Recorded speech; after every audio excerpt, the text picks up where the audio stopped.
ഹരേ കൃഷ്ണ. സർവത്ര ഗോവിന്ദ നാമ സങ്കീർത്തനം. ഗോവിന്ദ ഗോവിന്ദ. കൃഷ്ണ ഗായത്രിയിലേക്ക് ഏവർക്കും സ്വാഗതം. നമ്മളിപ്പോ നവരാത്രി ദിനങ്ങളിലാണല്ലേ നിൽക്കുന്നത്. ഏകദേശം നവരാത്രി കഴിയാറായി. അപ്പോ എന്തിനാണ് നമ്മൾ ഈ നവരാത്രി ആഘോഷിക്കുന്നത്? ദേവി ആദിപരാശക്തിയുടെ നവദുർഗ ഭാവത്തെ നമ്മൾ എന്തുകൊണ്ടാണ് ആരാധിക്കുന്നത്? ഇതിന് പിന്നിൽ ഒരു വലിയ കഥയുണ്ട് കേട്ടോ. അപ്പൊ നമുക്ക് ആ കഥയാണ് ഇന്ന് ഞാൻ നിങ്ങൾക്ക് പരിചയപ്പെടുത്തി തരാനായിട്ട് പോകുന്നത്. ഒട്ടുമിക്ക കുറച്ചു പേർക്കൊക്കെ ഈ കഥ അറിയാമായിരിക്കും. പക്ഷെ അറിയാത്തവര് നന്നായിട്ട് ശ്രദ്ധിച്ച് കേട്ടോളൂ കേട്ടോ. നവരാത്രിയുടെ പിന്നിലെ കഥയിലേക്ക് കടക്കുന്നതിന് മുൻപ് ദേവി ആദിപരാശക്തിയുടെ നവദുർഗ ഭാവത്തിലൂടെ ഒന്ന് കടന്നു വരാം. ശൈലപുത്രി, ബ്രഹ്മചാരിണി, ചന്ദ്രകാന്ത, കൂഷ്മാണ്ഡ, സ്കന്ദമാത, കാർത്യായനി, കാലരാത്രി, മഹാഗൗരി, സിദ്ധിദാത്രി ഇവയെല്ലാമാണ് ദേവി ആദിപരാശക്തിയുടെ നവദുർഗാ ഭാവങ്ങൾ. നവരാത്രി എന്നത് വെറും ഒരു ആഘോഷമല്ല. ദേവി ആദിപരാശക്തി ഈ ബ്രഹ്മാണ്ടത്തിലുള്ള ഓരോ സ്ത്രീകളെയും മുൻനിർത്തി ആ സ്ത്രീകളുടെ ജീവിതത്തിലെ ഓരോ ഭാവത്തെയാണ് ദേവിയുടെ 9 ഭാവം കൊണ്ട് ദേവി മാനവർക്ക് കാണിച്ചു തരുന്നത്. ഇനി നമുക്ക് നവരാത്രിയുടെ പിന്നിലുള്ള കഥയിലേക്ക് കടക്കാം. നൂറ്റാണ്ടുകൾക്ക് മുൻപ് രംഭൻ എന്ന പേരുള്ളൊരു അസുരൻ ഉണ്ടായിരുന്നു. ഈ അസുരന് ഒരു സ്ത്രീ രൂപം കൊണ്ട് എരുമയിൽ നിന്ന് ഒരു പുത്രൻ ഉണ്ടാവുകയാണ്, ഒരു അസുരപുത്രൻ. ഈ അസുരപുത്രന്റെ പേരാണ് മഹിഷാസുരൻ. ഈ മഹിഷാസുരന്റെ രൂപം എന്നത് പകുതി മനുഷ്യനും പകുതി എരുമയുമായിരുന്നു. അതായത് തല എരുമയുടെയും ശരീരം ഉടൽ ഭാഗം വന്നിട്ട് മനുഷ്യന്റെയുമായിരുന്നു. ഒരു അസുരന് ജനിച്ച പുത്രനായതുകൊണ്ട് തന്നെ അസുര സ്വഭാവങ്ങൾ വളരെ വലിയ തോതിൽ തന്നെ മഹിഷാസുരന്റെ സ്വഭാവത്തിൽ അടങ്ങിയിരുന്നു. നികൃഷ്ടമായ ചിന്താഗതിയും കരുണ, ദയ, കാരുണ്യം ഇവയൊന്നും തൊട്ട് തീണ്ടിയിട്ട് പോലും ഉണ്ടായിരുന്നില്ല. മഹിഷാസുരന്റെ ജീവിതത്തിലെ ഏറ്റവും വലിയ ലക്ഷ്യം എന്തായിരുന്നു വെച്ചാൽ ഇന്ദ്രലോകം അടക്കി വാഴണം എന്നതായിരുന്നു. മഹിഷാസുരന് പൂർണ്ണ ബോധ്യം ഉണ്ടായിരുന്നു ഇന്ദ്രലോകം എന്ന് പറയുന്നത് ദേവേന്ദ്രന്റെയും മറ്റ് ദേവഗണങ്ങളുടെയും മാത്രമല്ല ത്രിമൂർത്തികളുടെയും ശക്തിയും ഒക്കെ അടങ്ങിയതായിരുന്നു എന്ന്. ഇത് മനസ്സിലാക്കുന്ന മഹിഷാസുരന്റെ ചിന്തയിൽ വളരെ വലിയൊരു കാര്യം ഉദിക്കുകയാണ്. അതായത് മരണമില്ലാത്ത രീതിയിൽ ഒരു ശക്തി ലഭിക്കുകയാണ് എന്നുണ്ടെങ്കിൽ മാത്രമേ ഇന്ദ്രലോകം പ്രാപ്തമാക്കാനായിട്ട് സാധിക്കുകയുള്ളൂ എന്ന്. അങ്ങനെ അദ്ദേഹം ഒരു പദ്ധതി ഇടുകയാണ്.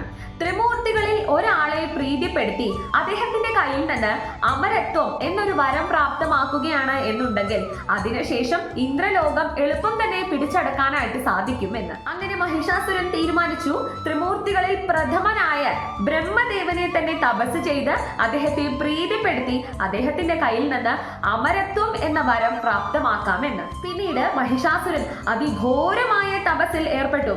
16,000 ആണ്ടാണ് മഹിഷാസുരൻ ബ്രഹ്മദേവനെ തപസ് ചെയ്യുന്നത്. അതിഘോരമായ മഹിഷാസുരന്റെ തപസ്സിൽ ദേവലോകവും മറ്റ് ത്രിമൂർത്തികളുടെ ഇരിപ്പിടമൊക്കെ കുലുങ്ങാനായിട്ട് തുടങ്ങി. അങ്ങനെ ബ്രഹ്മദേവൻ ഒടുവിൽ മഹിഷാസുരന്റെ മുന്നിൽ പ്രത്യക്ഷനായി. മഹിഷാസുരന്റെ മുന്നിൽ പ്രത്യക്ഷനാവുന്ന ബ്രഹ്മദേവൻ മഹിഷാസുരനെ തപസ്സിൽ നിന്ന് വിളിച്ചുണർത്തി ചോദിക്കുകയാണ് മഹിഷാസുരനോട് എന്ത് വരമാണ് വേണ്ടത് എന്ന്. മഹിഷാസുരൻ ബ്രഹ്മദേവനെ കാണുന്ന മാത്രയിൽ തന്നെ അദ്ദേഹത്തിന് വളരെ വലിയ സന്തോഷം തോന്നുന്നുണ്ട്. ബ്രഹ്മദേവനോട് അദ്ദേഹത്തിന് വളരെ വലിയ ഒരു വരം ആവശ്യപ്പെടുകയാണ്. എന്താണ് അദ്ദേഹത്തിന്റെ മനസ്സിലുള്ള വരം? അമരത്വം എന്ന വരം ബ്രഹ്മദേവനോടായിട്ട് അദ്ദേഹം ആവശ്യപ്പെട്ടു. ഇത് കേൾക്കുന്ന ബ്രഹ്മദേവൻ മഹിഷാസുരനോടായിട്ട് പറയുന്നുണ്ട്, ഏതൊരു ചരാചരം ഭൂമിയിൽ ഉണ്ടായോ ആ ചരാചരത്തിന് മൃത്യു എന്നത് സുനിശ്ചിതം തന്നെയാണ്. അതായത് ഒരു വ്യക്തി അല്ലെങ്കിൽ ഒരു ചരാചരം ജനിച്ചു കഴിഞ്ഞാൽ അതിന് മരണം ഉറപ്പ് തന്നെയാണ്. അതുകൊണ്ട് അമരനായി തീരുക എന്ന വരം എനിക്ക് നൽകാനായിട്ട് സാധിക്കുകയില്ല എന്ന്. ഇത്രയും പറയുന്ന ബ്രഹ്മദേവൻ മഹിഷാസുരനോട് മറ്റൊരു കാര്യവും കൂടെ ഓർമ്മിപ്പിക്കുന്നുണ്ട്. അമരനായി തീരുക എന്ന വരം ആവശ്യപ്പെടുന്നതിനേക്കാൾ കൂടുതൽ നിന്റെ മൃത്യു എങ്ങനെ ആയിരിക്കണം എന്ന വരം നിനക്ക് നമ്മിൽ നിന്ന് സ്വീകരിക്കാവുന്നതാണ്. അതായത് നിന്റെ മൃത്യു എപ്രകാരമായിരിക്കണം എന്ന് നിനക്ക് തന്നെ തീരുമാനിക്കാം. ആ രീതിയിലുള്ള വരം നിനക്ക് പ്രാപ്തമാക്കാം എന്ന് ബ്രഹ്മദേവൻ മഹിഷാസുരനെ ഓർമ്മപ്പെടുത്തുകയാണ്. ബ്രഹ്മദേവന്റെ വാക്കുകൾ വളരെ വലിയ രീതിയിൽ തന്നെ ചിന്തയിലെടുക്കുന്ന മഹിഷാസുരൻ കുറച്ചു നേരം ചിന്തിച്ചതിന് ശേഷം ബ്രഹ്മദേവനോട് ബുദ്ധിപൂർവം ഒരു വരം ആവശ്യപ്പെടുകയാണ്. അദ്ദേഹത്തിന്റെ വരം ഇങ്ങനെയാണ്: എന്റെ മരണം എന്നത് ദേവന്മാരാലോ അസുരന്മാരാലോ യക്ഷന്മാരാലോ കിങ്കരന്മാരാലോ നടക്കാനായിട്ട് പാടില്ല. എന്നെ ഒരു കന്യകയായ സ്ത്രീക്ക് മാത്രമേ വധിക്കാൻ സാധിക്കുകയുള്ളൂ. ഇതായിരുന്നു മഹിഷാസുരൻ ബ്രഹ്മദേവനിൽ നിന്ന് ആവശ്യപ്പെട്ട വരം. ഈ ഒരു വരം ആവശ്യപ്പെടുന്ന മഹിഷാസുരന്റെ മനസ്സിൽ വലിയൊരു ചിന്തയുണ്ടായിരുന്നു. ദേവന്മാർക്കും അസുരന്മാർക്കും യക്ഷന്മാർക്കും കിങ്കരന്മാർക്കും ഇവയെല്ലാം, അതായത് പ്രപഞ്ചത്തിലെ ഏറ്റവും ശക്തിയുടെ ഉറവിടമാണല്ലേ ഇവരെല്ലാവരും. അപ്പോൾ ഇവർക്ക് ആർക്കും എന്നെ വധിക്കാനായിട്ട് സാധിച്ചില്ല എന്നുണ്ടെങ്കിൽ കേവലം ഒരു കന്യകയായ സ്ത്രീക്ക് ഒരിക്കലും സാധിക്കില്ല എന്ന വലിയ വിശ്വാസം മഹിഷാസുരന്റെ മനസ്സിൽ ഉറങ്ങിക്കടക്കുന്നുണ്ടായിരുന്നു. മാത്രമല്ല മഹിഷാസുരൻ സ്ത്രീ വിഭാഗത്തെ മുഴുവനും അബലകളായിട്ടായിരുന്നു കണ്ടിരുന്നത്. പക്ഷേ നമ്മുടെ പ്രപഞ്ചത്തിന്റെ സൃഷ്ടാവായ ബ്രഹ്മദേവന് ഭാവിയിൽ വരാൻ പോകുന്ന കാര്യങ്ങളെ കുറിച്ച് നല്ല നിശ്ചയം ഉണ്ടായിരുന്നു. അദ്ദേഹം മഹിഷാസുരൻ പറഞ്ഞ കാര്യത്തിനോട് തിരിച്ചൊന്നും പറയാതെ ആ വരം അദ്ദേഹത്തിന് നൽകുകയാണ് ചെയ്യുന്നത്. വരപ്രാപ്തി നേടുന്ന മഹിഷാസുരൻ താൻ സ്വയം അമരനായി തീർന്നു എന്ന ചിന്താഗതിയിലേക്ക് എത്തി. അദ്ദേഹം ദേവലോകം കീഴ്പ്പെടുത്താനായിട്ട് വളരെ വലിയ രീതിയിൽ തന്നെ ആക്രമിക്കാനായിട്ട് തുടങ്ങി. ഇത്ര മാത്രമല്ല, പ്രപഞ്ചത്തിലെ മറ്റെല്ലാ ജീവചരാചരങ്ങളോടും മഹിഷാസുരൻ വലിയ രീതിയിലുള്ള ആക്രമണം പ്രവർത്തിച്ചു തുടങ്ങി. ഒരു നിവൃത്തിയും ഇല്ലാതെ ദേവേന്ദ്രനും മറ്റു ദേവഗണങ്ങളും നമ്മുടെ പരിപാലകനായ സാക്ഷാൽ മഹാവിഷ്ണുവിന്റെ സമീപം അഭയം പ്രാപിച്ചു. ഇവരുടെ അവസ്ഥയും പരിതസ്ഥിതിയും മനസ്സിലാക്കുന്ന സാക്ഷാൽ മഹാവിഷ്ണു ഇവരെ മഹാദേവനിൽ, അതായത് കൈലാസത്തിൽ അഭയം പ്രാപിക്കാനായിട്ട് ഉപദേശിക്കുന്നുണ്ട്. അങ്ങനെ സാക്ഷാൽ മഹാവിഷ്ണുവിന്റെ ഉപദേശപ്രകാരം ദേവന്മാരും മറ്റു ദേവഗണങ്ങളും കൈലാസത്ത് മഹാദേവന്റെ സമീപം എത്തിച്ചേരുകയാണ്.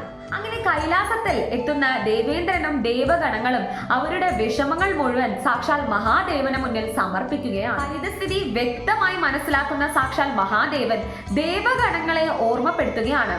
എന്താണ് അവരെ ഓർമ്മപ്പെടുത്തുന്നത്? മഹിഷാസുരന് ലഭിച്ച വരത്തെക്കുറിച്ച് ഇവരെ വീണ്ടും ഓർമ്മപ്പെടുത്തുകയാണ്. അതായത് ഒരു കന്യകയായ സ്ത്രീക്ക് മാത്രമേ മഹിഷാസുരനെ വധിക്കാനായിട്ട് സാധിക്കുകയുള്ളൂ.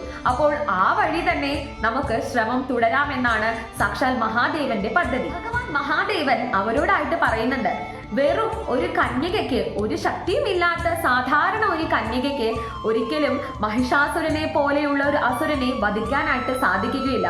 അപ്പോൾ സർവശക്തി ആർജിച്ച പൂർണ്ണ ആയുധങ്ങളും ആയോധന കലകളിലും പ്രാവീണ്യമുള്ള ഒരു കന്യകയ്ക്ക് മാത്രമേ മഹിഷാസുരനെ പോലെയുള്ള ഒരു അസുരനെ വധിക്കാനായിട്ട് സാധിക്കുകയുള്ളൂ എന്ന്. അങ്ങനെ ഭഗവാൻ ശിവശങ്കരന്റെ പദ്ധതി പ്രകാരം ത്രിമൂർത്തികളും ത്രിദേവിമാരും കൂടെ ചേർന്ന് അവരുടെ ശക്തിയെല്ലാം ആർജിച്ച് ഒരു സ്ത്രീ രൂപത്തെ സൃഷ്ടിച്ചെടുത്തു. സർവ ആയുധങ്ങളും ഏന്തി സിംഹാരൂഢയായി നിൽക്കുന്ന ദേവിയാണ് അവർ സൃഷ്ടിച്ചെടുത്ത കന്യകാരൂപം. ഈ ദേവിക്ക് ചണ്ഡികാദേവി എന്ന നാമകരണവും ചെയ്തു. മൂർത്തികളുടെ ശക്തിയും ത്രിദേവിമാരുടെ ഐശ്വര്യവും ഊർജസ്സും അടങ്ങിയ ഒരു സ്ത്രീ രൂപമാണ് ചണ്ഡികാദേവി. അങ്ങനെ സർവശക്തിയും ആർജിച്ച് ഉണ്ടായ ചണ്ഡികാദേവി മഹിഷാസുരനെ കാണാനായി ഇന്ദ്രലോകത്ത് എത്തുകയാണ്. സർവ ആയുധങ്ങളും ഏന്തി സിംഹാരൂഢയായി നിൽക്കുന്ന ദേവി തേജസ്സുള്ള ചണ്ഡികാദേവിയെ കാണുന്ന മാത്രയിൽ തന്നെ മഹിഷാസുരൻ പ്രണയാകുലനായി. അങ്ങനെ മഹിഷാസുരൻ ചണ്ഡികാദേവിയോടായിട്ട് വിവാഹ അഭ്യർത്ഥന നടത്തുകയും ചെയ്തു. ഇത് കേൾക്കുന്ന ചണ്ഡികാദേവി മഹിഷാസുരന്റെ മുന്നിൽ വലിയൊരു നിബന്ധനയാണ് വെക്കുന്നത്.